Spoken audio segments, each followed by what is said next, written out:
என்ன துர்கா, உங்க ஆயா வீட்டுக்கு லீவ்ல போலையா? இல்லை சோட்டு, நம்ம வீட்டில் இருந்தால் நம்ம ஜாலியாக டிவி பார்க்கலாம், நம்ம இஷ்டத்துக்கு விளையாடலாம், நம்ம இஷ்டத்துக்கு சாப்பிட்டு நம்ம மட்டும் தூங்கலாம், ஜாலியாக ஃப்ரெண்ட்ஸ் கூட அரட்டை அடிக்கலாம். அங்கே போனால் டைமுக்கு எல்லாம் பண்ணணும், ஒரே கடுப்பாக இருக்கும். அதனால தான் நான் போகவே இல்லை. என்னது, பாரதியோட அம்மா பாரதி இடுப்புல வச்சுட்டு வராங்க. என்ன பாரதி என்ன சின்ன குழந்தையா? ஐயோ காமெடியா இருக்குது. ஏய் பாரதி, இடுப்பை விட்டு இறங்கு. எல்லாம் பாரு உன்னை கிண்டல் பண்றாங்க. என்ன உனக்கு அசிங்கமாவே இல்லையா? இறங்கு பாரதி. அம்மா போமா, எனக்கு இதம்மா ஜாலியாக இருக்கு. எனக்கு சின்ன வயசுல தானே தூக்கம் வச்சிருந்தேன், இப்போ தூக்கியே வச்சிருக்க மாட்டேன். அதனால தான் இடுப்பு போட்டு இறங்கவே இல்லை. சூப்பராக இருக்குமா, இதே மாதிரியே டெய்லி எனக்கு தூக்கி வச்சுக்குமா. இப்ப இறங்க போறியா இல்லையா? இப்ப பாரு நடக்கிறதே வேற. இந்த பயம் இருக்கணும். என்ன சோட்டு, சிண்டு, மீனா எல்லாம் அவங்க ஆயா வீட்டுக்கு போகவே இல்லையா லீவுக்கு? எல்லாம் என் வீட்டிலே இருக்கீங்க. அட போங்க ஆண்டி, எங்கேயுமே ஊருக்கு போகிறதுக்கு பிடிக்கவே இல்லை. என்ன கொரியர்காரர் வராரு, ஒருவேளை அப்பா ஏதோ துபாயிலேருந்து கொடுத்து அனுப்பிச்சிருப்பாரோ. சரி வரட்டும் பார்ப்போம். மேடம், கொரியர் வந்திருக்குது. இங்கே யாருமா பாரதி, அவங்களுக்கு கொரியர் வந்திருக்கு துபாயிலேருந்து. எடுத்துகிட்டு வரேன் மேடம், நீங்கள் சைன் போட்டு கொடுங்க மேடம். என்னது, துபாயிலேருந்து கொரியர் வந்திருக்குதா? எங்கள் அப்பா எனக்கு ஏதாவது சர்ப்ரைஸ் ஏதாவது வாங்கி கொடுத்து அனுப்புவார். சீக்கிரம் எடுத்துட்டு வாங்க. மேடம், இதுதான் துபாயிலேருந்து வந்திருக்குது. ரொம்ப தேங்க்ஸ் மேடம். ஐயோ, எங்கள் அப்பா எனக்கு துபாயிலேருந்து கிஃப்ட் அனுப்பிச்சிருக்காரு. ஜாலியாக இருக்குது. என்னன்னே தெரியலையே. அம்மா அந்த கிஃப்ட்டை நான் இப்போவே ஓப்பன் பண்ணி பார்க்கட்டாம்மா? ஜாலியாக இருக்குமா? கொஞ்சம் ஜாலி தான் உனக்கு. உங்கள் அப்பா உனக்கு துபாயிலேருந்து கிஃப்டெல்லாம் அனுப்பிச்சிருக்காருல. ஜாலி தான் உனக்குல. எங்கள் அப்பாவை நான் எவ்வளோ மிஸ் பண்ணுறேன்னு தெரியுமா? அங்கேருந்து எனக்கு கிஃப்ட்டு தான் அனுப்புகிறாரு. ஆனால் அவர் வந்தால் தான் ஜாலியாகவே இருக்கும். அப்பாவை நான் ரொம்ப மிஸ் பண்ணுறேன். சரி சரி, சீக்கிரம் கிஃப்ட்டை ஓப்பன் பண்ணுங்க. நான் ரொம்ப ஆர்வமாக இருக்கேன். என்னன்னே தெரியல, ஒரு மினிச்சர் வீடு கட்டுற மாதிரி இருக்குது. பார்ப்போம் என்னென்ன இருக்குன்னு பார்ப்போம். எங்கே ஓப்பன் பண்ணுறது எங்கன்னே தெரியலையே. இந்த சைடா இந்த சைடா? இதோ இருக்க பேர் இந்த சைடாக தான் ஓப்பன் பண்ணும் போல். எப்படி ஓப்பன் பண்ணுறதுன்னு தெரியலையே. அப்பாடா, ஒரு வழியாக ஓப்பன் பண்ணிட்டேன். அங்கே பாரு, மினிச்சர் வீடு கட்டுற மாதிரி கொடுத்துருக்காங்க பாரு. ஏதோ ஒரு கார்டு இருக்குது, அதால தூக்கி போடு. இங்கே பாரு, குட்டி குட்டி செங்கல் மாதிரி இருக்குது. என்னன்னே தெரியல. இதை வச்சு தான் நம்ம வீடு கட்ட போகிறோன்னு நினைக்கிறேன். வாவ், நல்லா இருக்குல்ல. நம்ம பெரிய வீடு கட்டும்போது பெருசு பெருசாக இருக்கும் செங்கல். இது குட்டி குட்டியோன்னு இருக்குது. எதில் தயாரிக்கிறாங்கன்னே தெரியல. சரி, அடுத்தது என்னன்னு பார்ப்போம். இது என்னது காடு? இந்த கல்லெல்லாம் இதேமாரி அரேஞ்ச் பண்ணும் போல். குறுக்கால வச்சு அரேஞ்ச் பண்ணால் தான் நான் கரெக்டு. நேராக அரேஞ்ச் பண்ணால் தப்புன்னு போட்டு இன்ஸ்ட்ரக்ஷன் கொடுத்துருக்காங்க. பரவாயில்லையே. பின்னாடி திருப்பி பார்ப்போமே. என்னது இது? கல்லோட அந்த ஷேப்லாம் காட்டுறாங்க, எப்படி வைக்கணும் ஏது வைக்கணும்னு. சூப்பர்ல. அட என்னது இது, சொரன்னு இருக்குது. என்னன்னே தெரியலையே அது. அதுவா? அது வந்து கல்லெல்லாம் ஷேப்பா இல்லைனா அதை வச்சு தீத்துனா அந்த ஷேப்பு கொண்டு வரலாம். அதுக்கப்புறம் பெயிண்ட் அடிக்கும்போது அந்த பெயிண்ட்டுக்கு அடிக்கிறதுக்கு அந்த செவத்துல தீத்துட்டு அதுக்கப்புறம் அதால் தீர்த்துட்டு பெயிண்ட் அடித்தா சூப்பராக இருக்கும். அடுத்தது மினிச்சர் குட்டி குட்டியோண்டு கல் கொடுத்துருக்காங்க. அடுத்தது என்னமோ கொடுத்துருக்காங்க. இது என்ன பேப்பரு? இதை வச்சு தான் எப்படி எப்படி கட்டலாம் அப்படின்ட்டு நிறைய இன்ஸ்ட்ரக்ஷன் கொடுத்துருக்காங்க. அதுக்கப்புறம் வாசக்கால் பாரா, ரொம்ப குட்டியோண்டு இருக்குல்ல. இதெல்லாம் நம்ம நுழையவே முடியாது. 2 ஜன்னல் கொடுத்துருக்காங்க. வாவ், சூப்பராக இருக்குல்ல. பரவாயில்ல, நல்லா இருக்குல்ல. அடுத்தது என்னது? இது மேல் மாடியில் வச்சு அது மேலே கல் வச்சு யூஸ் பண்ணுறதுக்கு. அதுக்கப்புறம் ஒரு ஃபெவிக்விக் கொடுத்துருக்காங்க. நல்லா இருக்குது. சிமெண்ட்டுக்கு போல் ஃபெவிக்விக் போல். சூப்பரில். அடுத்தது ஒரு அட்டை கொடுத்துருக்காங்க. என்னது இது? இங்கே பாரு, டோரு விண்டோ எல்லாமே போட்டு செங்கல்லாம் எப்படி அடுக்கி வைக்கணும் அப்படின்ட்டு நம்மளுக்கு ஒரு அட்டை கொடுத்துருக்காங்க. சூப்பராக இருக்குல்ல. பரவாயில்லையே, இவ்வளோ வாங்கி கொடுத்துருக்காரு உங்கள் அப்பா. சூப்பராக இருக்குல்ல. வா, இதை வச்சு நம்ம இன்னைக்கு மினிச்சர் வீடு கட்ட போகிறோம். இது கட்டிட்டு எப்படி வருதுன்னு பார்ப்போமா? சூப்பர். ஃபஸ்ட்டு இந்த அட்டையை எடுத்து வச்சுக்கலாமா? பாரதி, நாங்களும் உங்க கூட செய்யலாமா? எங்களுக்கும் ஆசையாக இருக்குது பாரதி. அட, என்னோட ஃப்ரெண்ட்ஸு நீங்கள் எல்லாத்தையும் நானா? வாங்க எல்லாம் ஒன்றா சேர்ந்து நம்ம வீடு கட்டுவோம். வாங்க பாரா, ஃபஸ்ட்டு இந்த மினிச்சர் கல்லை ஓப்பன் பண்ணலாம். ஐயோ, குட்டி குட்டியோட கல் இருக்குல்ல, எவ்வளோ அழகாக இருக்குல்ல. சூப்பராக இருக்குது. இது ஏதோ தக்கையாக இருக்குமா? அன்றைக்குமா சாஃப்ட்ஸாலாம் செஞ்சுருப்பாங்கன்னு நான் நினைக்கிறேம்மா. கரெக்டாக சொன்னீங்க பசங்களா. இது சாக் பீஸ் தான், இது சிமெண்ட் இல்லை. ஓகேவா? ஃபஸ்ட்டு பாருங்கள், இது வைப்போம், கதவை வைப்போம். கதவை வச்சுட்டு அதுக்கப்புறம் அந்த கல்லை வச்சு ஃபெவிக்விக் வச்சு கீழே பாட்டத்தில் தடவி தடவி மேலே வைப்போம். பாரேன், அவங்க சொன்ன மாதிரியே நம்ம நேராக வைக்கல, அந்த குறுக்கால தான் வச்சுருக்கோம். பாரேன், 2 கல்லுக்கு நடுவில் பெரிய கல், அப்புறம் ஒரு குட்டி கல். எவ்வளோ அழகாக வைக்கிறோமா! இப்படி வச்சாதான் வீடு ஸ்ட்ராங்காக இருக்கும், கீழே விழாது. இல்லைன்னா வச்சுக்கோங்க, அது வந்து விழும். நேராக இருந்ததுன்னா விழுந்துடும். ஓகேவா? ஏய் பாரதி, இப்போ நம்ம விண்டோ வைக்கணும். 2 லேயர் கல்லை வச்சுட்டோம். இப்போ 3ஆவது லேயரில் வந்து விண்டோ வைக்கணும். அப்படிதான் அந்த பேப்பரில் போட்டிருக்குது. அது மாதிரியே பண்ணு பாரதி. ஏய், நானும் அதே மாதிரி தான் பண்ணிட்டு இருக்கேனே. ஃபர்ஸ்ட் வந்து விண்டோ வச்சுட்டு அதுக்கப்புறம் இந்த சைடு ஸ்டார்ட் பண்ணலான்னு இருக்கேன். ஏன்னா ஒரே சைடாக வச்சுனா டக்குன்னு விழுந்துச்சுன்னா என்ன பண்ணுறது? அதனால இந்த சைடும் கொஞ்சம் செவரை எழுப்பி விட்டுருவோமா, அதுக்கப்புறம் நம்ம இந்த சைடு மறுபடியும் கண்டினியூ பண்ணுவோம். சரி, குட்டி குட்டி கல்லை ஃபர்ஸ்ட் வச்சிருவோம். ஒரு கல்லை வச்சுட்டா இன்னொரு கல்லும் வச்சிடுறேன். வச்சுட்டு அதுக்கப்புறம் இந்த சைடு ஜன்னல் வச்ச பாரு, அந்த சைடு வந்து நம்ம மறுபடியும் கல்லை வச்சு ஃபினிஷ் பண்ணி விட்டுடலாம். ஓகேவா? சூப்பராக இருக்கும்ல? சரி, நீ ஃபஸ்ட்டு டோட்டலாக அந்த செவரு ஃபுல்லாக க்ளோஸ் பண்ணு. அடுத்தது வந்து ஒருத்தவங்க செய்யட்டும். சிண்டு செய்யட்டும். சிண்டு செஞ்சால் இன்னும் நல்லா சூப்பராக செவரு எழுப்புவான். ஃபஸ்ட்டு நீ செஞ்சுட்டா செவரு, அடுத்தது இந்த சைடு ஃபுல்லாக சிண்டு செய்யட்டும். ஏய் சரி, நான் ஃபர்ஸ்ட்டு இந்த செவரை கம்ப்ளீட் பண்ணிடுறேன். அதுக்கப்புறம் சிண்டுவே செய்ய சொல்லு. சூப்பராக இருக்குல்ல? நம்ம வீட்டு விண்டோ கூட இப்படி தான் இருக்கும்னு நினைக்கிறேன். சரி, ஓகே, நம்ம இன்னொரு தடவை இதேமாரி வாங்கி நம்ம செய்வோமா? ஏய் சூப்பராக இருக்குது. நான் கூட எங்கள் அம்மாட்ட சொல்லி இதேமாரி வாங்கிட்டு வர சொல்ல போகிறேன். வாங்கிட்டு வர சொல்லி நாங்கள் இதேமாரியே வீடு கட்டலான்னு இருக்கோம். எவ்வளோ அழகாக இருக்குது தெரியுமா? ஏய் சூப்பராக இருக்கு. கீழெல்லாம் போனால் காஞ்சி போச்சு, மேலே மட்டும்தான் கொஞ்சம் இப்போ ஒட்டுறதுனால கொஞ்சம் அப்படியே சொன்னு இருக்குது, தவிர கீழே ஃபுல்லாக காஞ்சி போய் எடுக்கவே வர மாட்டேங்குது. சரி, இந்த செவரை எப்படியோ கம்ப்ளீட் பண்ணியாச்சு. அடுத்து அந்த செவரு ஃபுல்லாக வந்து சிண்டு தான் வந்து அடுக்க போகிறான், வைக்க போகிறான். சூப்பராக. சிண்டு, இப்போ உன்னோட செக்ஷன் நீ தான் பார்த்துக்கணுமே, ஓகேவா? ஃபஸ்ட்டு இந்த சைடு திருப்பிக்கோ. எவ்வளோ அழகாக ஸ்ட்ராங்காக இருக்குது பார்த்தியா? ஐ வா, இதேமாரி நம்ம வீடு கட்டுவோம்னு நினச்சி கூட பார்க்கவே இல்லை. சூப்பராக இருக்குல்ல? ஆமாம் பாரதி, ரொம்ப சூப்பராக இருக்குல்ல? இந்த கல்லே ரொம்ப தக்கையாக இருக்குது, சூப்பராக இருக்குது. சரி வைப்போம் வா. ஃபஸ்ட் லேயரை வச்சிடுறேன். வச்சுட்டு அதுக்கப்புறம் இன்னொரு லேயர் போட்டு தான் ஜன்னலே வைக்கணுமே. சரி, இன்னொரு லேயரும் ரெடி பண்ணிடுறேன். ரெடி பண்ணி வச்சுட்டு அடுத்தது ஜன்னலுக்கு ரெடி பண்ணி வைக்கிறேன். ஓகேவா? சிண்டு அங்கே போகிறான். பெரிய பெரிய பாக்ஸ் போட்டிருக்குல்ல, அதில் வந்து பெரிய கல் தான் அடுக்க சொல்லியிருக்காங்க. அதனால் நீ மேல் லேயர் வைக்க, அதை ஃபஸ்ட்டு அது ஃபுல்லாகவே கம்ப்ளீட் பண்ணு. பெரிய பெரிய கல்லை வச்சு அழகாக கம்ப்ளீட் பண்ணு. சூப்பராக இருக்கும். அதுக்கப்புறமா இன்னொரு லேயர் போடுவோம். நல்லா இருக்கும்ல? அப்போ தான் ரொம்ப ஸ்ட்ராங்காக இருக்கும். கீழ் பாட்டம் ஃபுல்லாக காஞ்சி போய் நல்லா பிடிச்சிட்டு நல்லாயிருக்கும். ஓகேவா சிண்டு? சரிங்க ஆண்டி, நான் அது மாதிரியே பண்ணுறேன். ஃபஸ்ட்டு கீழே ஃபுல்லாக ஒரு லேயரை வச்சிடுறேன். வச்சு கம்ப்ளீட் பண்ணிவிட்டு அதுக்கப்புறமா நான் மேலே லேயரை வச்சுட்டு அதுக்கப்புறமா விண்டோ வைக்கிறேன். சூப்பராக இருக்கும்ல? பாருங்கள், நான் கடைசியாக சூப்பராக எவ்வளோ அழகாக வச்சுருக்கேன்னு பாருங்கள். வாவ், இது ரொம்ப நல்லா இருக்குல்ல? என்ன சிண்டு, உனக்கு ஒரு செவரு தானே கொடுத்தோம், அதுக்குள்ளே நீ 2வது செவரும் போட்டு கம்ப்ளீட் பண்ணிகிட்டு இருக்க. அப்புறம் நாங்களாம் இல்லையா? நீ எல்லாத்தையுமே நீ முடிச்சிட்டா என்ன அர்த்தம் சிண்டு? அச்சச்சோ, நான் உங்களை மறந்தே போயிட்டேனே. இந்த கல் வச்சுருக்கிற சந்தோஷத்தில் உங்களை மறந்தே போயிட்டேன். சாரிப்பா. நீங்கள் ஆளுக்கு ஒரு கல் வச்சு நீங்களே வச்சு விடுங்கப்பா. சாரிப்பா, நீங்களும் வாங்கப்பா கட்டுறதுக்கு. நம்மெல்லாம் சேர்ந்தே கட்டுவோம், ஜாலியாக இருக்கும். வா, இப்போ செகண்ட் லேயரும் கம்ப்ளீட் பண்ணுறேன். பாரா எவ்வளோ அழகாக இருக்கு பாரா. சிண்டு, நீ பண்ணது தப்பு சிண்டு. எல்லாருக்கும் ஒரு செவரு தானே சொன்னாங்க, நீ ஏன் 2 செவரும் கம்ப்ளீட் பண்ணுற? என்ன சிண்டு? சரி இருக்கட்டும், பரவாயில்ல. நாங்கள் எல்லாம் வரோம், ஆளுக்கும் ஒரு கல் வச்சு நாங்களும் கட்டுறோம், ஹெல்ப் பண்ணுறோம். ஓகேவா? ஐயோ சாரிப்பா, தெரியாமல் பண்ணிட்டேன்பா. சாரிப்பா. எல்லாரும் வாங்கப்பா, ஆளுக்கு ஒரு கல் வச்சு கட்டுவோம். எல்லாரும் ஒன்றா சேர்ந்து கட்டுவோம். அந்த பில்டிங் எப்படி இருக்குன்னு பார்ப்போம். ஓகேவா? சரி வாங்க, 2வது லேயர் கம்ப்ளீட் பண்ணிட்டேன். 3வது லேயரில் ஜன்னல் வைக்கணும். வச்சுருவோமா? வச்சாச்சு பார்த்தீங்களா? அடுத்தது ஒரு கல் வச்சு ஃபினிஷ் பண்ணிவிட்டு இந்த சைடும் கல் வச்சு நல்லா அழுத்தம் கொடுத்துட்டேன். அப்போ தான் அந்த ஜன்னல் வந்து நல்லா ஸ்ட்ராங்காக இருக்கும். அப்புறம் ஒரு குட்டி மினிச்சர் கல்லை தூக்கி அது நடுவில் வச்சேன். சூப்பராக இருக்குல்ல? இந்த சைடும் ஓகே. சரி சும்மா வச்சுருவோமா? சரி, அழகாக இருக்குல்ல? ஆண்டி, இந்த கல் ரொம்ப சூப்பராக சாஃப்டாக இருக்குது. நம்ம இதுமாரி ஒரு கல் பண்ணலாமா? அது எப்படி பண்ணலாம் சொல்லுங்கள் ஆண்டி. ஓ, தாராளமாக நம்ம கல் பண்ணலாமே. எப்படின்னா, கொஞ்சமாக சிமெண்ட் ஒரு கப்பு எடுத்துக்குங்க.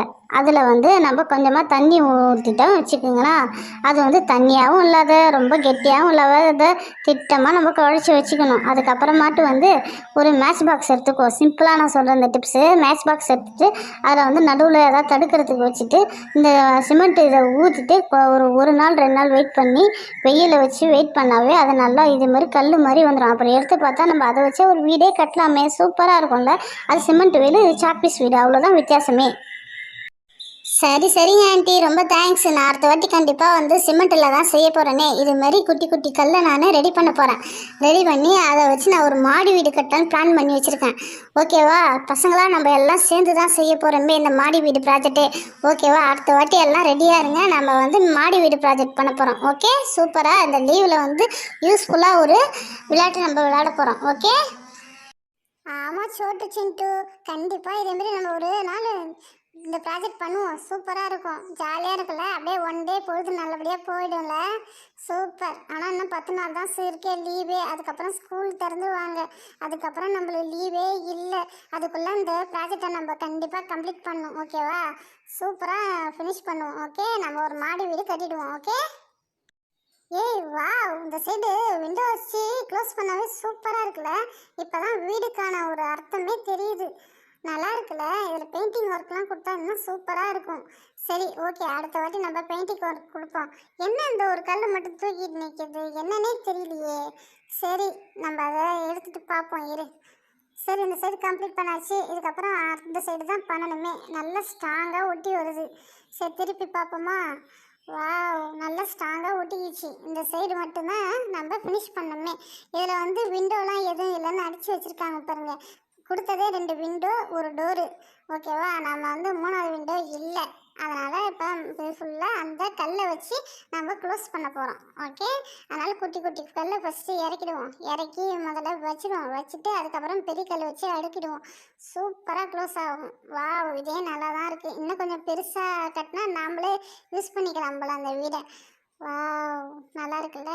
சரி, அந்த டோர் இருக்கிற இடத்துல ஃபஸ்ட்டு பெரிய கல்லை வைப்போம். அப்புறம் ஒரு குட்டி கல்லை வச்சுருவோம். நல்லா இருக்குது. ஏய் சூப்பராக இருக்குது. நம்ம அடுத்த வாட்டி இதேமாரி குட்டியோண்டு வீடு கட்டி அந்த வீட்டுக்குள்ளே ஜாலியாக நம்ம விளையாட போகிறோம். ஓகேவா, அருமையாக இருக்குது இந்த வீடு. செம்ம சூப்பராக இருக்குது. சரி வா, ஃபஸ்ட்டு கல்லெல்லாம் வச்சு அடுக்கி க்ளோஸ் பண்ணுற வழியே பார்ப்போம். ஃபஸ்ட்டு அந்த குட்டி கல் மேலே ஒரு பெரிய கல்லை வச்சுட்டு இந்த சைடில் வந்து ஒரு குட்டி கல் வைக்கலாமா பெரிய கல் வைக்கலாமா என்னன்னே தெரியலையே. சரி, ஏதோ ஒரு கல்லை வைப்போம். சரி, குட்டி கல்லே வச்சுருவோம். ஏன்னா பெரிய கல்லுக்கு இடம் பத்தாது போல். அதனால் குட்டி கல் 2 வச்சுட்டு அதுக்கு மேலே பெரிய கல்லை வச்சுருவோம். சூப்பராக இருக்கும். பரவாயில்லையே, நம்மளுக்கும் மூளை வேலை செய்யுது. நாமளும் அது மாதிரி பண்ணலாம் போல். சரி, குட்டி கல் பத்தலை. அதனால் நான் ஒரே ஒரு குட்டி கல்லை மட்டும் கட் பண்ணி எடுத்துக்கிறேன். ஓகே. வா, இந்த கத்திரிக்கோளால் இந்த கல்லை கட் பண்ணும்போது ரொம்ப சாஃப்டாக இருக்குது. அவ்வளோ சாஃப்டாக அந்த கல்லை தயாரிச்சிருக்காங்க. எப்படி தான் தயாரிச்சாங்கன்னே தெரியல. இது ஏதாவது கெமிக்கல் அது மாதிரி ஏதாவது போட்டிருக்காங்களா என்னன்னே தெரியலையே. சரி, நம்ம ஒரு நாள் யூடியூப்பில் பார்ப்போம் எப்படி தயாரிச்சாங்கன்னு, பார்த்து தெரிஞ்சுப்போம். ஓகே. வா, இந்த டோரும் க்ளோஸ் ஆகிடுது. இந்த சைடு ஃபுல்லாகவே க்ளோஸு. இப்போ தான் ஒரு வீடுக்கான ஒரு அர்த்தமே தெரியுது. நல்லா இருக்குல்ல. பசங்களா, சூப்பராக கம்ப்ளீட்டாக முடிச்சிட்டிங்க. வாவ், நல்லா இருக்குது, அருமையாக இருக்குது. உங்களுக்கு இதேமாரி ஏதாவது யூஸ்ஃபுல்லானது வாங்கி கொடுத்தாவே போதும். அழகாக நீங்களும் கிராஃப்ட் செஞ்சுட்டு உக்காந்துருப்பீங்க. சூப்பர். இதுக்கப்புறம் இதேமாரி யூஸ்ஃபுல்லானது வச்சு நம்ம வந்து ஒரு இதுவும் பண்ணலாம். ப்ராஜெக்ட் ஃபுல்லாக பண்ணலாம் சூப்பராக. ஓகேவா. வா, இப்போ தான் ஒரு வீடு மாதிரி அழகாக இருக்குது பாரு. அந்த சைடு ஃபுல்லாக காஞ்சி போச்சு எல்லாமே, எதுவுமே பேக்க கூட வராது. சூப்பராக இருக்குல்ல பசங்களா. இப்போ வந்து மேலே வந்து பாட்டம் வைப்போமா. அதுக்கு ஃபஸ்ட்டு வந்து ஃபெவிக்விக் போட்டு அந்த ஒரு அட்டை கொடுத்தாங்கல்ல, அந்த அட்டையை தூக்கி மேலே வச்சுருவோமா. அம்மா, இதே சூப்பராக மொட்டை மாடி மாரி இருக்குதும்மா, அருமையாக இருக்குதும்மா. இதேவே மாரியே விட்டுலாமாம்மா. இல்லைம்மா, இது மாதிரிலாம் விட்டா நல்லா இருக்காது. நம்ம வந்து மேலே வந்து ஒரு செவுறு மாரி கட்டணும். செவுறு மாரி கட்டினா தான் அருமையாக இருக்கும். ஏன்னா நம்ம வீடு கட்டுறோமே, அதில் என்ன பண்ணுவோம், அது உள்ள மேல் தளம் ஒட்டணும்னா பைப்பு போடுவோம். அப்புறம் வயிறு இழுக்கிறதுக்கு எல்லாமே வச்சு கம்பி கட்டணும். அதுக்கப்புறம் பைப்பு போடணும். அதுக்கப்புறம் வந்து எல்லா இது ஃபேனுக்கு அந்த இது அது கொக்கி அது இது எல்லாத்தையும் போடணும். போட்டுட்டு அதுக்கப்புறம் தான் நம்ம தளம் ஒட்டுவாங்க. ஆனால் நம்ம வந்து இது மினிச்சர்ன்றதுனால ஒரு பேப்பர் மாட்டி கொடுத்துட்டு அதுக்கப்புறம் தான் இந்த செவுரு வைக்கிறதுக்கு சின்ன சின்ன கல்லை வச்சு அடுக்க சொல்லி இது பண்ணுறாங்க. இது 1 லேயர் மட்டும் இல்லை, 2 லேயர் போடணும். 2 லேயர் போட்டால் தான் மேலேருந்து எந்த ஒரு பொருளும் கீழே விழாது. 1 லேயர் போட்டோன்னா எல்லாமே கீழே விழுந்துடும். ஆமாம் ஆமாம், நம்ம ரியலாக வீடு கட்டும்போது அந்த பைப்பெலாம் போடுவாங்க, அதுக்கப்புறம் கொக்கிலாம் வைப்பாங்க, ஊஞ்சலுக்கெலாம் வைப்பாங்க. ஏன்னா எங்கள் வீட்டில் அப்படி தான் பண்ணாங்களே. ஆனால் இது மினிச்சர்ன்றதுனால ஒரு அட்டை வச்சு எல்லாத்தையும் கம்ப்ளீட் பண்ணுறாங்க. சூப்பரில். சே, அழகாக இருக்குது ஆண்டி. இதேமாரி இன்னொரு வீடு கட்டணும் ஆண்டி, கண்டிப்பாக. சூப்பராக இருக்கு ஆண்டி. சரி சரி, கண்டிப்பாக நம்ம அடுத்தது வந்து சிமெண்ட்டால் வீடு கட்டுவோம். ஒரு மாடி வீடு சூப்பராக பண்ணிவிடுவோம், ஓகேவா? இதே நல்லா தான் இருக்குல்ல. சரி, செகண்ட் லேயர் ஸ்டார்ட் பண்ணி விடுவோம்மா. செகண்ட் லேயரும் ஒரு குட்டிக்கல்லை வச்சு ஆரம்பிச்சிடுவோம்மா செகண்ட் லேயர். அப்போ தான் நல்லா இருக்குமே. அந்த மாடிக்கு அட்டை வச்சேன் பாரு, அது சுத்தமாக கீழே படியவே மாட்டேங்குது. நானும் எவ்வளோ அழுத்திக்கிட்டே இருக்கிறேன், அது படியவே மாட்டேங்குது. மீதி எல்லாம் சூப்பராக படிஞ்சு போச்சு. அந்த ஒரு இடம் தான் கொஞ்சம் ஒரு ஃபால்ட்டாக இருக்குது. சரி, அடுத்தது பார்ப்போம். செகண்ட் லேயரையும் எழுப்பியாச்சு, அதுவும் கம்ப்ளீட் பண்ண போகிறோம். கம்ப்ளீட் பண்ணிட்டோன்னே அதுக்கப்புறம் என்ன பண்ணலாம்? அட, இன்னும் 2 கல் தான் இருக்குது. இன்னொரு லேயர் வேறு எழுப்பணும். அந்த சைடு ஃபுல்லாக இன்னும் லேயர் எழுப்பவே இல்லையே செவுரு.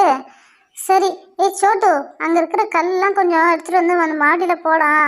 இன்னொரு லேயரை எழுப்பிட்டா வேலை முடிஞ்சுது. அதுக்கப்புறம் வந்து நம்ம வந்து மாடி எப்படியே கம்ப்ளீட் ஆகிடும். அதுக்கப்புறம் நம்ம கீழே வந்து அந்த காம்பவுண்ட் செவுரு எழுப்பிடுவோம். கல் நிறையா இருக்குது, அதனால் காம்பவுண்ட் செவுரு எழுப்பிடுவோம். சரி, அடுத்த வாட்டி வந்து டபுள் மாடியாக கட்ட ஆரம்பிச்சிடுவோம், ஓகேவா? சரி சரி, இந்த கல்லை தூக்கி நான் கொட்டுறேன். எவ்வளோ தக்கையாக இருக்குது. சரி, சீக்கிரம் இந்த மாடியை கம்ப்ளீட் பண்ணு. கம்ப்ளீட் பண்ணிட்டாவே போதும். அடுத்தது நம்ம காம்பவுண்ட் செவரை எழுப்பிட்டு வீடு எப்படி இருக்குன்னு பார்ப்போம். ஆனால் பெயிண்ட் ஒர்க் அடித்தா தான் சூப்பராகவே இருக்கும். என்னதான் நம்ம வீடு கட்டினாலும் இந்த கல்லை வச்சு பெயிண்ட் ஒர்க் கொடுத்தா தான் நல்லா புது வீடுக்கான அர்த்தமே தெரியும். ஏன்னா இல்லைன்னா பழைய வீடு மாரி பழஞ்ச பங்களா மாரி இருக்கும். அதனால் அடுத்த வாட்டி பெயிண்ட் ஒர்க்கை ஸ்டார்ட் பண்ணுவோமா? நான் கூட நிறைய பெயிண்ட்லாம் வச்சுருக்கேன். நம்ம இந்த வீட்டுக்கு கலர் கலராக பெயிண்ட் அடிப்போமா, எப்படி தான் இருக்கும் பார்ப்போமே. சும்மா ட்ரை பண்ணி பார்ப்போமே. ஆனால் மேலே அந்த பேப்பருக்கு அடித்தாதான் ஊறாதான் தெரியலையே. இதே நம்ம சிமெண்ட்டு போடுற மாதிரி இருந்தால் சூப்பராக இருக்கும். சரி, பார்ப்போம், ட்ரை பண்ணி பார்ப்போம். வாட்டர் கலர் தான் இருக்குது, பார்த்துப்போம் விடு. ஐ, வாவ், இந்த வீடு எவ்வளோ அழகாக அருமையாக இருக்குது பாரு. அம்மா, இங்கே பாருங்களா, சூப்பராக இருக்குதுமா. அந்த ஒரு இடம் நம்ம கொஞ்சம் டேமேஜ் ஆன மாரி இருக்குது. அந்த ஷீட்டு ஓட்டல ஒரு கல் தூக்கிட்டு இருக்க மாரி இருக்குது. சரி, எடுத்து வேறு விதமாக ஒட்டி விடலான்னு பார்த்தா அது எடுக்கவே முடியல. ஏன்னா ஃபெவிக்விக் போட்டு ஒட்டினதுனால எடுக்கவே முடியலம்மா. சரி, விடுங்க, என்ன பண்ணுறது. இதுக்கப்புறம் ஒன்றும் பண்ண முடியாது. நானும் பாறேன் அழுத்தி பார்க்குறேன், ஒன்றுமே பண்ணவே முடியல பாறேன். அப்படியே வளைவாக இருக்கிற மாரி இருக்குது. இதே வேறு ஏதாவது ஒரு கண்ணாடி கிளாஸு அது மாதிரி ஏதாவது வச்சுன்னா நல்லா ஸ்ட்ராங்காக படியும்னு நினைக்கிறேன். சரி, அடுத்த வாட்டி ட்ரை பண்ணி பார்ப்போம். வா, சூப்பராக இருக்குல்ல. இப்போ காம்பவுண்டு செவுரு எடுத்துறேன், எப்படி இருக்குமா? ஏய், நல்லா இருக்குப்பா. வீடு நல்லா அருமையாக கட்டியிருக்குங்க, நல்லா இருக்குது. சரி, இதை கட்டிட்டு பெயிண்ட் அடித்து அதுக்கப்புறம் ஃபோட்டோ எடுத்து உங்கள் அப்பாவுக்கு துபாய்க்கு அனுப்பிச்சி விடுவோம்மா. எவ்வளோ அருமையாக இருக்குது பார்த்தியா? நல்லா இருக்குல்ல. சரி, 2 லேயர் மட்டும் போதும். அதுக்கு மேலே போட்டோன்னா கல் பத்தாதுன்னு நினைக்கிறேன். அதனால் 2 லேயர் போதும். இந்த சைடு ஃபுல்லாக அப்படியே க்ளோஸ் பண்ணுற மாதிரி பாரு. அப்போ தான் வந்து காம்பவுண்ட் செவுருக்கான அர்த்தமே தெரியும். ஒன்று மேலே முன்னாடி மட்டும் நீ ஃபினிஷ் பண்ணிட்டு வராத, பின்னாடியும் சேர்த்து பண்ணு. ஏன்னா அந்தளவு கல் இருக்குது, ஓகேவா? 2 லேயராக போடு. 3 லேயர் போட்டால் கல் பத்தாது, ஓகே? சரி சரிம்மா, அது மாதிரியே பண்ணுறேன். 2 லேயர் மட்டும் போடுறேன், 3 லேயர் போடவே மாட்டேன், ஓகேவா? இந்த வீடு நல்லா இருக்குது. என்ன ஒரே ஒரு குறைனா அந்த ஒரு வீடு அப்படி சாய்வலாக இருக்கிற மாதிரி இருக்குதும்மா. அந்த ஒரே ஒரு ஃபால்ட்டு தான், அந்த அட்டை தான் ஃபால்ட்டே, வேறு எதுவுமே இல்லைம்மா. ஏன்னா அந்த வெயிட் அது தாங்காத அப்படியே இப்படி சாஞ்சு போய் இருக்குதுமா. சரி சரிம்மா, நீங்கள் என்ன முன்ன பின்ன வீடாக கட்டியிருக்கீங்க? இல்லைல்ல, இப்போ தானே ஃபஸ்ட் அட்டம்ப்டே அது உங்களுக்கு இந்தளவு பெஸ்ட்டாக வந்துருக்குது. பரவாயில்ல, அடுத்த வாட்டி இன்னும் நல்லா நீங்கள் பெஸ்ட்டாக பண்ணுங்களேன். அதெல்லாம் நான் ஒன்றும் குறைஞ்சி போகத்தில்ல, புரியுதா? நல்லா சூப்பராக அழகாக வீடு கட்டுங்க. இதோட என்ன வேணும் சொல்லு பார்ப்போம். பரவாயில்லையே, உங்கள் அம்மா உனக்கு என்கரேஜ்லாம் பண்ணுறாங்க. ஆனால் எங்கள் அம்மா இருக்காங்க பாரு, இதெல்லாம் ஏன் வாங்குற, எதுக்கு வாங்குற, காசை வேஸ்ட் பண்ணுற, அப்படி இப்படின்னு சொல்லி திட்டிக்கிட்டே இருப்பாங்க. ஆனால் உங்கள் அம்மா பரவாயில்லல்ல, இதெல்லாம் வாங்கி தராங்கல்ல, சூப்பராக இருக்குது. இந்த லீவுக்கு யூஸ்ஃபுல்லாக ஒரு விஷயம் பண்ணோன்னா இந்த வீடு கட்டுறது மட்டும்தான். எவ்வளோ அழகாக இருக்குது பார்த்தியா ப்ராஜெக்ட். இந்த ப்ராஜெக்ட் சூப்பராக கம்ப்ளீட் ஆகிருக்கு. அநேகமாக 10/10 தான் கொடுத்துருப்பேன் நான் மார்க்கே. சூப்பராக இருக்குது. சரி சரி இருக்கட்டும். நம்ம நாளைக்கு இதுக்கு இந்த வீட்டுக்கு வந்து நல்லா பெயிண்டிங் ஒர்க் கொடுப்போமா? இப்போ நல்லா காயட்டும். இப்போ ஃபெவிக்விக் வேற அங்கேயும் இங்கேயும் கொஞ்சம் கொஞ்சம் தெரியுதுல்ல, எல்லாமே காயட்டும். காஞ்ச அப்புறம் அதுக்கப்புறம் பெயிண்டிங் ஒர்க் கொடுப்போம். என்னென்ன கலர் கொடுக்கலான்ட்டு சும்மா நம்ம கெஸ் பண்ணி வைப்போம். சூப்பராக பண்ணுவோம்மா. அதுக்கப்புறம் உள்ள ஒரு சின்ன லைட் செட்டிங் பண்ணி நைட்டு போட்டு பார்த்தா எப்படி இருக்குன்னு பார்ப்போம்மா. டெஸ்ட் பண்ணி பார்ப்போம், எப்படி தான் இருக்குதுன்னு பார்ப்போம்மா. சரி சரி சூப்பராக இருக்குது. நாளைக்கு எல்லாம் ஈவினிங் 4 மணிக்கு வந்துடுறோம். இந்த வீட்டுக்கு நம்ம எல்லாம் பெயிண்டிங் ஒர்க் கொடுப்போம். கொடுத்துட்டு அதுக்கப்புறம் லைட்டெல்லாம் இழுத்துட்டு அதை நைட்டு போட்டு பார்ப்போம். சூப்பராக ஜொலிக்குதான்னு பார்ப்போம். ஓகே. இந்த சைடு ஃபுல்லாக நீ காம்பவுண்ட் செவுரு வைக்காதம்மா, இந்த சைடு வைம்மா. பாரு கொஞ்சோண்டு அந்த செவுரை கொஞ்சோண்டு ஒட்டி 2 கல் வச்சு நீ ஃபினிஷ் பண்ண. அப்போ தான் அங்கே நல்லா இருக்குமே. ஏன்னா அங்கே எம்டியாக விட்டோடனே அந்த ஃபீலிங்கே வரல, காம்பவுண்ட் செவுரு இருக்கிறதுக்கான ஃபீலிங்கே இல்லை. அதனால் வீட்டை நவுத்திட்டு அழகாக பண்ணு. இப்போ தான் ஃபெவிக்விக் வச்சு நீ தடவி இருக்காதனால தான் இப்படி ஆடுது. அதை எதுவும் டச் பண்ணவே பண்ணாத. இப்போ வந்து இன்னொரு கல் மேலே வச்சுட்டு இப்படி திருப்பி பாரான், எவ்வளோ அழகாக இருக்குன்னு பாரான். இப்போ தான் காம்பவுண்டு செவுரு கட்டணத்துக்கான ஒரு அர்த்தமே இருக்குது. பாரு, ஃபுல் வீடும் ஃபினிஷ் பண்ணியாச்சு. சூப்பராக இருக்கா பசங்களா? நல்லா இருக்குதா? இதுமாரி யூஸ்ஃபுல்லானது எதாவது பண்ணுங்கம்மா. எப்போ பாரு நீங்கள் வெயிலில் போய் ஆடுறதுக்கு இதுமாரி யூஸ்ஃபுல்லாக ஒரு கல்லை அதுமாரி எல்லாமே எடுத்துகிட்டு வந்து வச்சு நீங்கள் வந்து யூஸ்ஃபுல்லாக விளையாடுங்கம்மா. சூப்பராக இருக்குல்ல? ஏய் வாவ், சூப்பராக இருக்குது இந்த வீடு பாரா. மொட்டை மாடி வச்சு, காம்பவுண்ட் செவுரு வச்சு, டோர் வச்சு, விண்டோ வச்சு எவ்வளோ அழகாக இருக்கு பாரா. சே, நாமளும் அந்த வீடை கட்டணும். சூப்பராக இருக்குல்ல? சரி சரி இருக்கட்டும். நாளைக்கு இதுக்கு பெயிண்டிங் ஒர்க் கொடுக்க போகிறோம். பெயிண்டிங் ஒர்க்கு கொடுத்து அதுக்கப்புறம் லைட் செட்டிங்லாம் போட்டு பார்த்து எப்படி இருக்குன்னு பார்ப்போம் ஃப்ரெண்ட்ஸ். ஓகே. வீட்டை கட்டிப்பாரு, கல்யாணத்தை பண்ணிப்பாருன்னாங்க. இந்த மினிச்சர் வீடு கட்டுறதுக்கே இங்கே பெண்டு கிழியுது. இன்னும் பெரிய வீடுலாம் கட்டினா ஐயோ முடியல எப்பா என்னால். இதே